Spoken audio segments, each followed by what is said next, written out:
She said it with a giggle, my 13-year-old niece, standing in my living room holding a juice box. Mom says if you disappeared tomorrow, no one would even notice. And then she laughed like it was a joke. But her mother, my sister, didn't say a word, just smirked and looked away. That's the moment I knew. I wasn't family, I was background noise. And if you've ever felt invisible around the people who are supposed to love you most, stay with me. Because this story isn't just about being hurt. It's about what happens when you finally stop letting them do it. I'm Ethan Carter, 38 years old, and I've always been the one who showed up. The one who answered every late-night call, fixed leaking pipes, helped move furniture, fronted money when someone's rent came up short. I was the dependable uncle, the quiet glue of the family, the guy who never said no. It wasn't glamorous, but I figured love looked like consistency, like never letting people down, even when it meant putting yourself last. And for a long time, I thought that was enough, that showing up time after time would build me a place that felt secure, respected, loved. I was wrong. It happened at my niece's 13th birthday party. Sophie, sweet kid, growing fast, that age where they bounce between silly and sharp in the same sentence. We were crammed into my sister's living room, 30 of us, elbow to elbow with folding chairs and paper plates, shouting over each other, trying to pass around lemonade and half-warm pizza. The cake sat on the table, candles waiting, and I had just handed Sophie her gift, an $850 0-cents phone she'd been hinting at for months. No thanks from her mom, no acknowledgement, just Sophie tearing into the box with the kind of smile that makes you forget what it cost.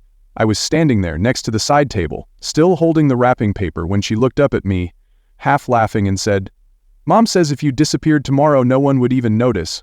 I didn't react at first. I thought I'd misheard her. The TV was on, someone was calling for napkins, and I hoped it was just a dumb joke. But she said it again, clearer, no one would even notice. And then she laughed, like it was funny, like it didn't mean anything. I looked at my sister across the room.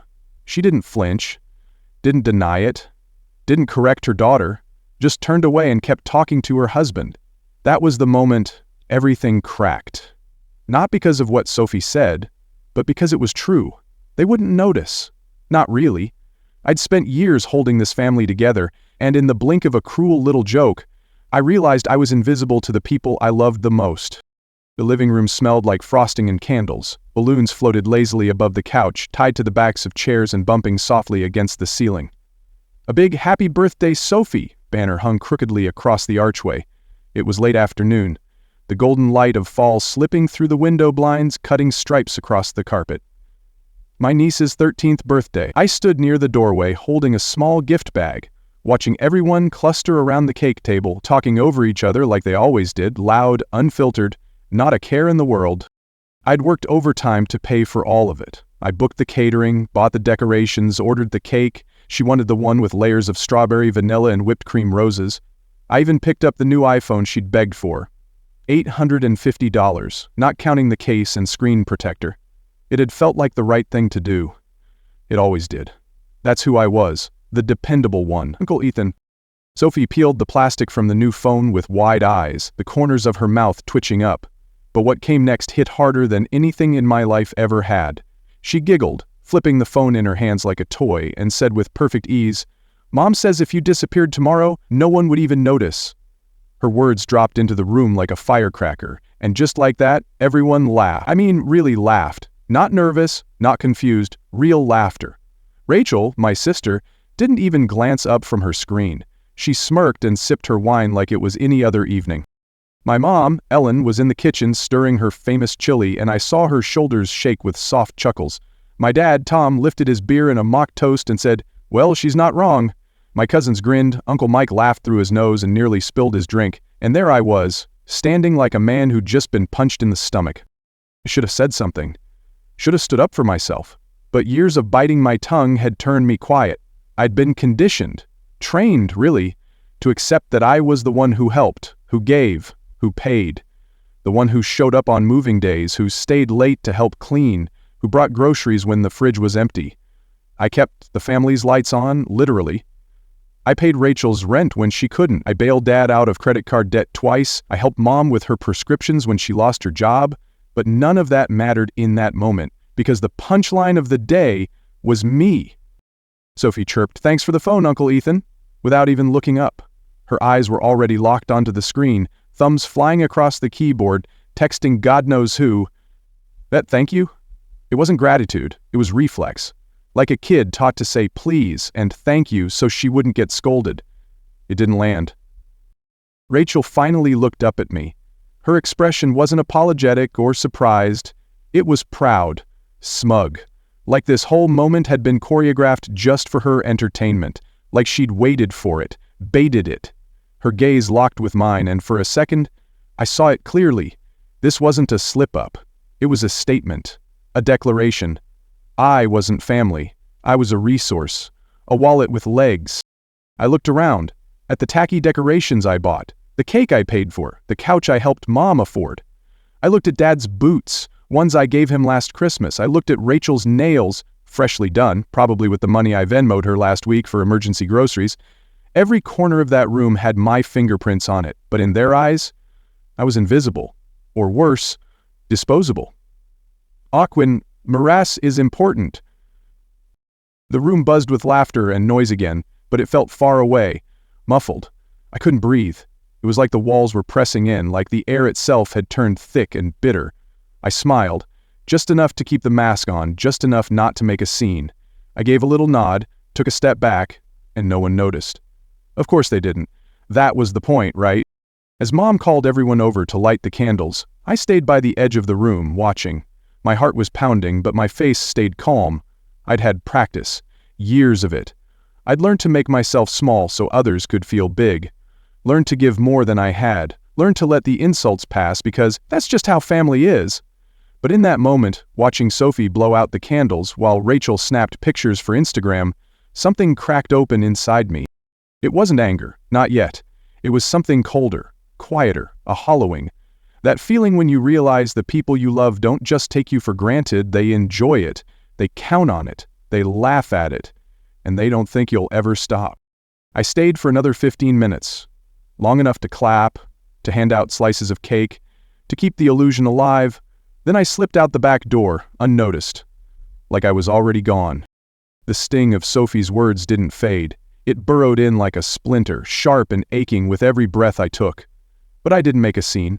I stood there, fists clenched at my sides, jaw tight, while Mom's cheerful voice sliced through the tension like it hadn't just happened. "All right, everyone, let's cut the cake," she chirped. The candles flickered to life, everyone crowded the table, laughter bubbled up again like nothing had shifted, like I hadn't just been told, in front of a house full of family, that my existence meant nothing. I leaned back against the kitchen counter, silent, watching them all with this strange calm settling over me. The pain wasn't hot anymore, it was cold, controlled. I felt my phone in my pocket, and with 2 quick taps I started cutting the strings. Every bill, every automatic payment, every safety net I'd quietly put in place for them over the years gone. Rachel's rent transfer? Canceled. Mom's utility autopay? Shut down. Dad's gambling debts I'd been covering through quiet Venmos and money orders? Finished. It was all logged in my banking app, every little line item I had set up because I thought that's what family did. My fingers moved like they had their own plan. I didn't even look up as I did it. Around me they sang happy birthday, the flames danced, the cake was cut. No one noticed me slip out the front door. No one ever noticed. Not when I was handing over money, not when I was the one showing up early to set up, staying late to clean, not when I was hurting. I didn't go home. I went back to my apartment, sat on the edge of my bed in the quiet, and thought about all the years I'd given them. The birthdays, the bailouts, the sleepless nights worrying about Rachel's health, Dad's debts, Mom's mortgage. I packed a small bag, just the basics, but then I reached for my old black backpack, the one I hadn't used since college, and I started filling it with something else, something they wouldn't expect. Not clothes, not gear, just truth, receipts, copies of payments, printed screenshots, old birthday cards where they scribbled thanks with barely any thought, evidence of how I had kept this family standing. I slipped back into the house while they were still laughing, drunk on cake and wine, and I left that backpack at the foot of the stairs. Then I disappeared, really disappeared. The next morning my phone lit up like a Christmas tree, calls, texts, missed FaceTimes. First came confusion, then anger. Dad's voice thundered from behind my door later that afternoon. "You think you can just walk away from this family?" I didn't answer. I sat on the floor, leaning against the couch, watching the doorknob twitch. He banged on it like that would change my mind. Mom texted, "How could you abandon us like this?" Rachel left a voicemail, her voice thick with rage. "You think you're above us now? You'll come crawling back." But I didn't feel guilt. I felt free. Later that evening, just as I stepped out of the shower, I heard my apartment door creak open. Dad had kept a spare key. He barged in, red-faced, Mom behind him, sobbing. "Give it all back," he barked. "Turn everything back on." I wrapped the towel tighter around my waist, looked him dead in the eye and said, "You never asked how I was doing. You just took." His face tightened. "We're family. That's how it works." I shook my head. "No, that's how you work." They left, slamming the door behind them, but I knew it wasn't over. They weren't done until I broke. A few days later, Rachel showed up at my office, makeup smudged, tears already rolling before she even said a word. She waved at me through the glass wall of the conference room like that would undo everything. I looked away. My boss came over, unsure. "Do you want us to?" I nodded. Security escorted her out, her wailing echoing down the hallway. That night, my landlord knocked. "They're downstairs," he said, voice low. "Your folks." Causing a scene, I peered through the blinds. There they were, Mom, Dad, Rachel, arguing, pointing, trying to get buzzed in. I told him to call the cops. I watched them scatter when the patrol car pulled up, but I knew they weren't gone for good. I knew what they were really after, that backpack, and they found it. 3 days later, I got a text from Dad. "We need to talk. Man to man." I ignored it. Another, stadium, Saturday, section 12, row F. And for some reason, I went. Maybe I wanted to hear what lie they'd spin next. Maybe I just wanted closure. He sat there, alone, the backpack between his boots. The crowd cheered around us, but our row was heavy with silence. "Thought you'd chickened out," he muttered. "You ready to act like an adult again?" I pointed to the bag. "You looked inside?" He smirked. "We know your games." I leaned in. "Open it." He didn't move. "You're bluffing." I raised an eyebrow. "Go on then." He gritted his teeth, still not touching it. "You're trying to make us feel bad." I shrugged. "No, just wanted you to know what it looked like. Everything I did for you." He finally opened the bag, pulled out the stack of papers, thumbed through the dates, the amounts, the notes scribbled in the margins. "This is your grand play?" he scoffed. "Pity party?" I stood up. "No, it's proof of who I was and what you took for granted." He tried to laugh, but it came out bitter. "You think that makes you the victim?" I looked him in the eye. "No. It makes me the one who walked away." Then I left. Walked up the stairs, through the crowd, into the sunlight. Behind me, I heard the pages scatter as he tossed them in frustration, and I didn't look back. The day after the stadium, my phone wouldn't stop buzzing. Missed calls, voicemails, texts, all from the people who had laughed while I stood there, invisible. Dad started with rage. "You think you're better than us now?" Then came the pleading. "Let's talk this out like men. Don't throw the family away over one mistake." But it wasn't one mistake. It was years of quiet cuts. Mom followed with guilt-laced messages. "You're breaking our hearts." "We didn't mean it." Then pictures, one of her sitting in a dark kitchen with a candle on the table saying, "We're struggling without you." I stared at it for a moment, then deleted it. Rachel sent texts in waves, venomous at first. "You're a coward. You've ruined everything." Then came the cracks in her voice, even through the screen. "Please, I'm scared. Sophie's asking why you won't come around anymore." I said nothing. I went to work. I ate alone. I slept better than I had in years. Their chaos no longer belonged to me. But it didn't stop. One night, Dad showed up outside my apartment. He was pacing, his face pale and eyes wild, like a man who'd lost everything and didn't know how. When he saw me come up the steps, he rushed forward. "You're my son," he said, almost a whisper, like that word would mean something now. "I was your wallet," I replied, cold and quiet. He grabbed my arm. I pulled away. He tried to swing, but it was weak, like he didn't believe in it. "You'll come crawling back," he muttered, trying to sound tough. I just laughed. "I was nothing with you," I said, and walked past him like he wasn't even real. A few days later, an envelope arrived. No return address, but the handwriting was Mom's, uneven, trembling. I opened it. Inside was a letter that read, "Your father's sick. Rachel's losing it. We have nothing left. Please, Ethan, you're the only one who can fix this. No apology, no ownership, just desperation dressed up as love." I folded it back up, not out of anger, but finality. I wasn't the fix anymore. I wasn't the one holding the strings. Then Rachel tried the last card, a video. It was Sophie. No makeup, no smirking, just a quiet girl looking into a camera saying, "Uncle Ethan, I'm sorry.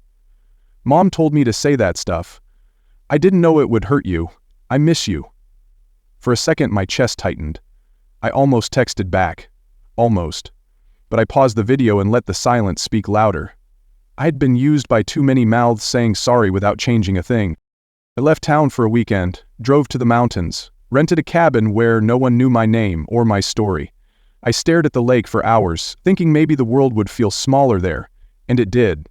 In that quiet, I realized I wasn't running, I was arriving. Arriving in a life that wasn't built on obligation or guilt. A life where I got to matter to myself. When I got back, the black backpack was waiting in my closet, unopened since that day. I placed it on the table, opened it, and pulled out the documents again. Rent receipts, power bills, medical debts, birthday gift receipts, proof of everything I gave while they gave me nothing. I didn't burn them, I didn't shred them, I mailed them to myself. A reminder, a record, a receipt of my freedom. They still call sometimes, still text, but now I know silence isn't cruel, it's peace. And walking away isn't weakness. Sometimes, it's the only strength left. I was never invisible. They just never bothered to look. Months passed, and silence became my closest companion. Not the heavy kind that weighs down your chest, but the kind that hums like early morning wind through an open window. The kind that doesn't ask for anything in return. Rachel's circle began to crumble. Friends stopped returning her texts. Her gym buddy unfollowed her. And the mom group she bragged in went quiet. She didn't just lose support, she lost the illusion that her cruelty went unnoticed. Mom's cousins stopped inviting her to things. The family chat grew cold. I imagined her scrolling through old messages, seeing her name go unanswered, wondering when the tide turned. Maybe when she laughed with everyone else. Maybe the second she stirred that pot of bitterness too long. Dad got fired. Apparently he snapped at the wrong guy in the wrong meeting and HR showed him the door. No tears, no write-up. Just a box, a pat on the back, and a security escort. Fitting, really. A man who'd lived on control finally learning what it felt like to be powerless. I didn't flinch when I found out. I didn't smile either. It was just neutral. Like hearing it might rain next Thursday. Not my concern. Meanwhile, my life was nothing flashy, but it was mine. I cooked simple meals, real food, not takeout, dumped on plates. I read books without skipping pages. I walked the city with no destination, just following the rhythm of my thoughts. I slept without alarms, without dread curling in my stomach. For the first time in my life, I woke up without someone else's expectations sitting on my chest. It was quiet, it was slow, and it was beautiful. Sometimes I passed familiar places. The bakery, where I bought Rachel's birthday cake for 5 years straight, always rushing, always adding the extra rose she liked. The little boutique where I once dropped $1,000 on Christmas gifts just to see them tossed aside. The steakhouse where I paid for family dinners laughing while they talked over me. They used to feel like landmarks. Now they were just buildings, holding ghosts I didn't speak to anymore.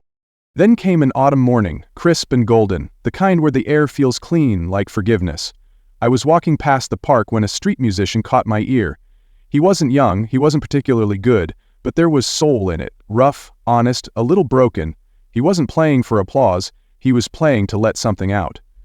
I stood there for a moment, just breathing, just being.